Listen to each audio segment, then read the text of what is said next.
This place has a way of taking care of itself. It'll take care of me too.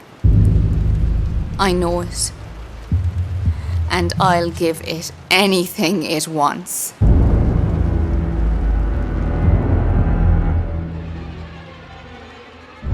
I hope it's not too late. And I can still save her. Save her soul. And mine.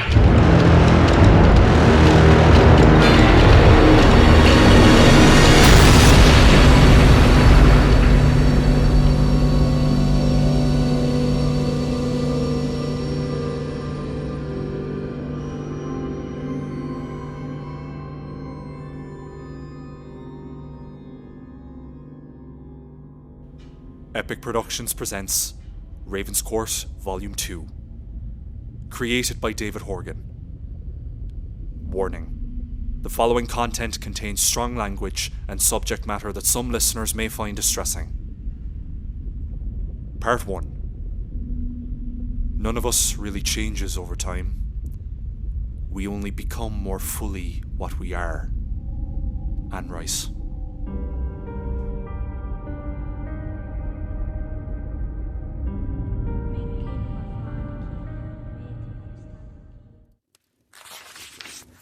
August 25th, 1996. Today was my first day of my internship at Ravenscourt, the most prestigious mental health facility in the country. Hopefully tomorrow's entry isn't revealing that it was also my last day. Fingers crossed I look back at this entry and smile in 5 years' time when I'm running the place. Well, maybe 10 years. Either way, it's worth getting these thoughts down, even if I do feel a little. Dear diary, I'm 13 and Jen O'Sullivan has tits and I don't. Journaling is supposed to be relaxing, good for the mind. For some reason I can't sleep. Usually I can't keep my eyes open after 10 p.m, but tonight I'm up past the witching hour. Haven't felt this wired since I took you-know-what at Sinead's 21st. I just hope I haven't caught insomnia from the patients. Early start tomorrow, can't be groggy. Maybe I'll get a few cans for tomorrow night now to unwind. Should have gotten a bottle of Prosecco to celebrate my first day.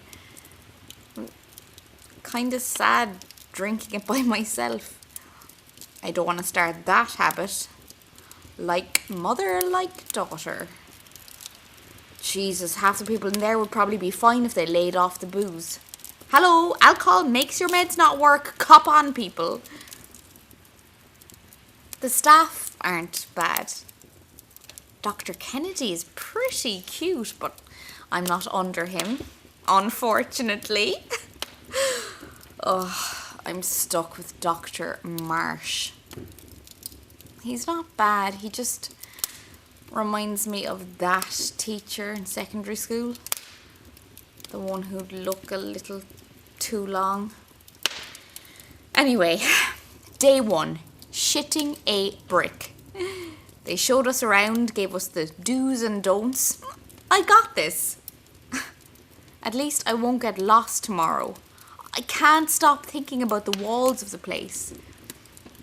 Every time I close my eyes, I see the corridors flashing by me. Like when you're a kid and you press your fingers against your eyes and you see those fuzzy tunnels. Weird. Must be adrenaline. Anyway, pen down. Time to go to sleep. Sweet dreams. I hope.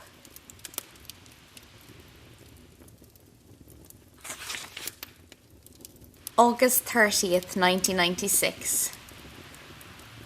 I wish I could find someone who looks at me the way Katie looks at Tim. She loves him so much. He doesn't deserve her. Oh, that's mean. He does. But I deserve a sister-in-law like her more, so I hope he doesn't fuck this up. She is a keeper. And he'll be a lot easier to put up with if she's part of the package. God, it's a sad state of affairs if I'm writing about someone else's love life in my diary. And the really great news is that they're putting me on nights. So now I've an even better chance of meeting Mr. Right. If Mr. Right is an insomniac or vampire or a member of the night staff. And I think I'd rather be locked up alone with a bunch of vampires rather than the night staff. Dr. Marsh would give Dracula a chill up his spine. And Dracula only had 3 brides. Marsh seems to have the whole nursing staff under his spell. Oh, the way they fawn over him. Ugh. I'm not afraid of him. Or them. This isn't the job for you if you're afraid of people. It's Ravenscourt itself that gives me the chills. Not because I'm worried about things going bump in the night. It's the opposite. When the morning comes, I want to stay. I feel awake. And it's not until I come home that I feel tired. And if I didn't have to come back to feed ghosts, I probably would request double shifts. Maybe it's just the vigour of youth. Or maybe I just want to prove to Marsh that I can take it. The way he looks at me, thinking I'm less than him. I can do without my beauty sleep for a few weeks. Bags under my eyes or a small price to pay for showing him. Of course, I've got to remember that he isn't going home and writing in his diary about me. He's probably hanging upside down in his bat tower. I need to just take care of myself and get a hobby. Get more cats. Occupy my mind. Don't bring my work home with me. Ravenscourt doesn't think about me when I leave. At least, I really hope it doesn't. September 2nd, 1996. I nearly killed a man today. Not even a man, he's just 19. A boy. Owen. At first I was just so delighted that he was talking to me. He'd just been sitting there in silence since I got there. And when he wasn't sitting there quietly in his own private hell, he'd go off and cry quietly. He's one of the good ones. Not like some of the psychos who throw their craziness in your face. They know enough to know how to antagonize you. Anyway, all he asked for was a glass of orange juice. It's not like he asked for a box of razor blades.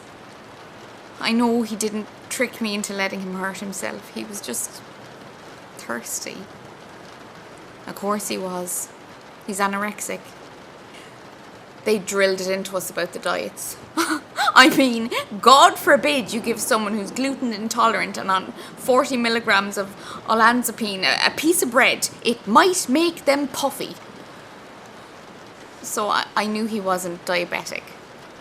But his fucking blood sugar spiked after the orange juice. He was lucky that Dr. Marsh was just doing his rounds. Not lucky for me, though. He fucking chewed me out of it in front of everyone, and I just had to stand there and take it. None of the others stood up for me. They were just glad it wasn't happening to them. I don't think I would have spoken up either, but I just wish one of them had. The patients, the ones who know what's going on, just felt sorry for me. You know you fucked up when a bunch of mental patients feel sorry for you. That's a horrible thing to say. Look, I'm just pissed off. Owen is okay, and that's the most important thing. Dr. Marsh wants to see me in his office before I start my shift. I hope he's not going to put a note in my file. Maybe I should bring him a glass of orange juice and a pint of garlic and a stake through his heart. Finding it hard to sleep during the day. The sun burns my eyes. No matter how hard I try to black it out, it bleeds through, draining me. And And I keep having these weird, vivid dreams. I'm in a room that I can't get out of, or I don't want to, I'm not sure. And there's this window that I can't see out of, a dark window. And there's no reflection. I can't see myself. Just a feeling, that dream logic of knowing if I stand there long enough, I'll see what's on the other side. But at what cost? If the thing on the other side of the dark window turns out to be Dr. Marsh, then they'll have to lock me up in Ravenscourt. You're losing it, Lily.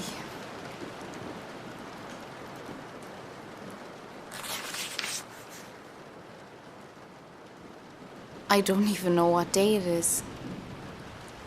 I live by night, and every night is the same. Except this one.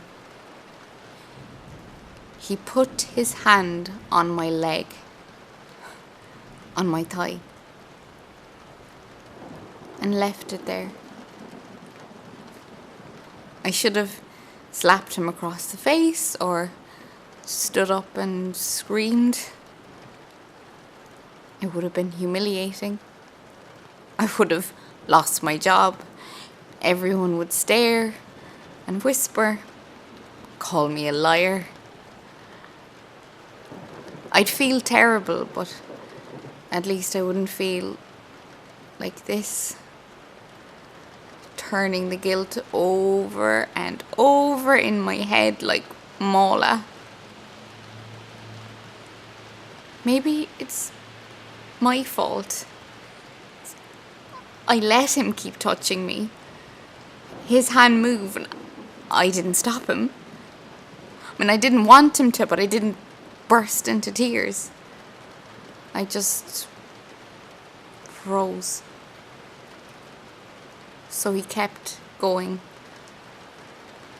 rubbing his stiff little fingers on my skin.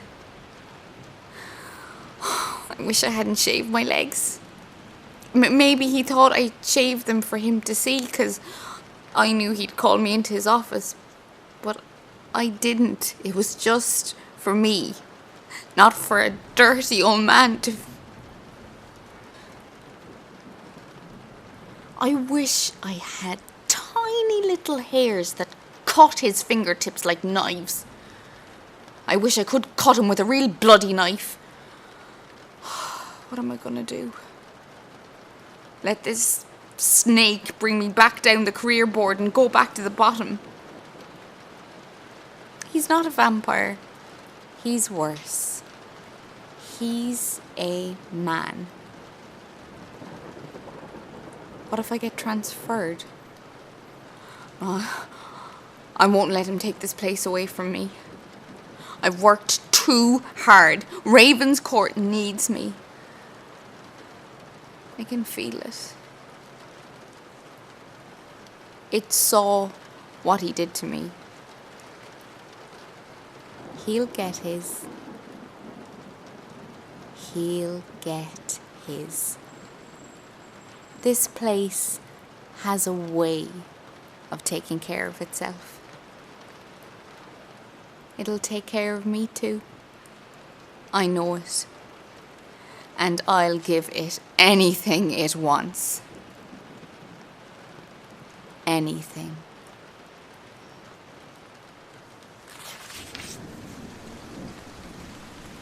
September 22nd, 1996. 11:11 p.m. I just had the strangest dream. Even though I thought I just got home, it's weird trying to sleep during the day. You wake up and your dreams don't feel like dreams. They feel like you've forgotten memories or deja vu. But this was a nightmare. It had to be. Ever since I started at Ravenscourt, my dreams have been more vivid. But this felt like something else entirely. I was at Ravenscourt. It was night, of course. It would have been too cliché if there was also a thunderstorm. But I think in this dream, the outside world didn't exist. I got called in on my night off to watch Owen. He was after having a bad visit to his mother's house and he tried to overdose. Something about his mum not giving his ex-girlfriend a letter. Like, I'm not sure how I knew all that, but it was a dream. You just know things. You don't question it. I had to watch him. Make sure he didn't try anything else. Dr. Marsh was there, of course. He was checking in on a golf buddy who was hidden behind a curtain. It's a broken leg or something. Doesn't make any sense. Like, he wouldn't be on our ward for a fracture. Marsh made some crack about Owen being a lucky guy having me watching over him all night. Owen called him a creep after he left. And that made me smile. I was so tired. Barely staying awake. And Owen was complaining about not being able to sleep. He asked could he have something to help him drift off. I told him he'd taken enough pills for one night. That shut him up.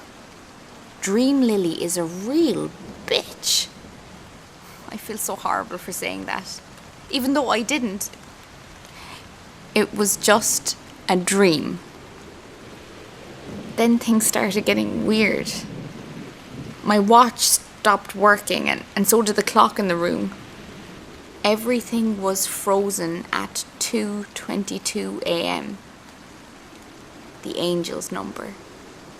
I asked the golf guy behind the curtain if he had the real time.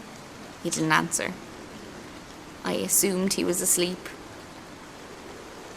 I was wrong.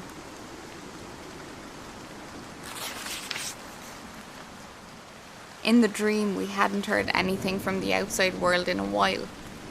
No signs of life in the corridor. I couldn't even see anything. It seemed like the lights were off. Owen wanted me to go check. I told him I wasn't letting him out of my sight. I told him to press the call button. He said he had been since the clock stopped. No one was coming. I called to the golf guy again to try his call button. He still didn't answer. I slowly approached the curtain to pull it back. There wasn't any crack of thunder or staccato violins, just the pounding of my heart in my chest, and I pulled back the curtain and screamed. Something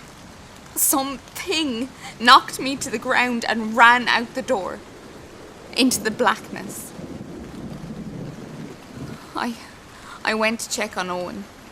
He seemed concerned about his own safety for the first time in weeks. He asked if I was okay. I was. Luckily, nightmares don't last long enough for bruises to form. At least that's what I used to think. He whispered for me to come closer. I leaned in. He said the monster was under his bed. The look on his face, the paleness of his skin was more terrifying than the darkness surrounding us. I crouched down to check. I lifted up the sheet. Owen was laying under the bed on his stomach, sweating and terrified. He whispered to me, "The monster is in my bed." Then I woke up. Crazy. And what's even crazier is that I now have bruises on my knee and elbow. I must have just banged them in my sleep. Either that or I'm afraid to go back to sleep. They say working nights is tough, but it feels like it's the daylight that's chewing me up and spitting me out. My body feels strange. Ravenscourt is changing me. The question is, into what? And why can't it do it faster?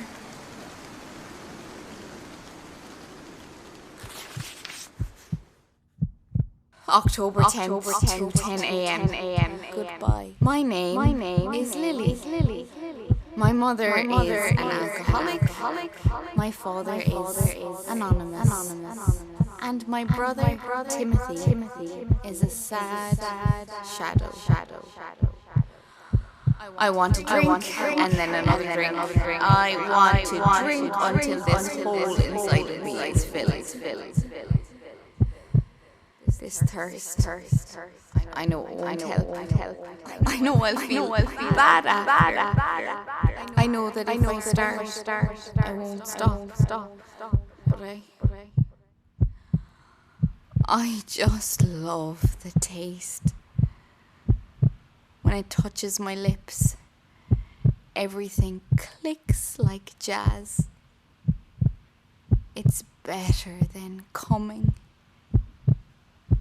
I'm dead inside, but who cares? Ghost is afraid of me. He won't sit on my lap anymore.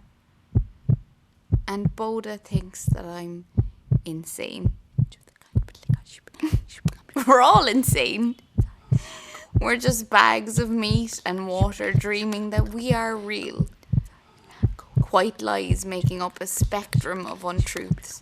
But water isn't just water. There are chemicals in it. Chemicals that make us feel. Water is too easy. Too pure. My chemicals used to make me want to be alone. Need to be alone. But now my chemicals make me want iron. I need blood. I am an addict. You want to know about the new Lily? Who she is? What she is? Why is she the way she is? The real question. Where she is. I'm hiding. And I won't come out until it's time. But in the meantime, I need something to eat. I'm so hungry. Here, kitty.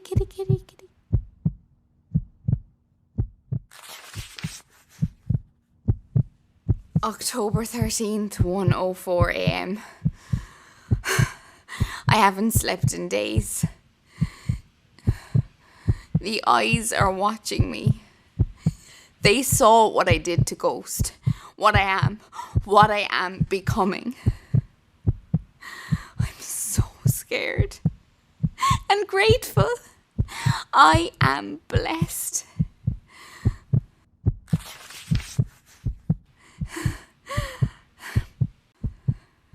October 15th, 11:33 p.m.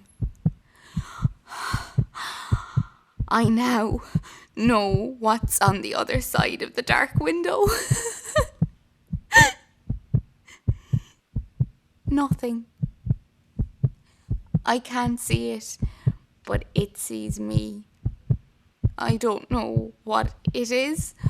All I know is that it has eyes, and they are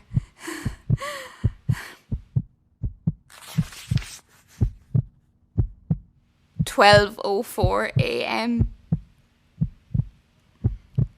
I am ready to burn brighter than the sun. The eyes are watching me.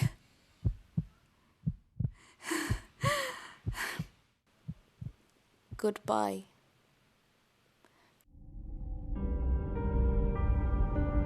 Ravenscourt Volume 2 stars Irene Kelleher as Lily, Lorcan O'Neill as Tim, and Claire Loy as Katie. Narration by Sean MacGearailt. Written and directed by David Horgan. Produced and edited by Epic Productions. Distributed by Cornucopia Radio.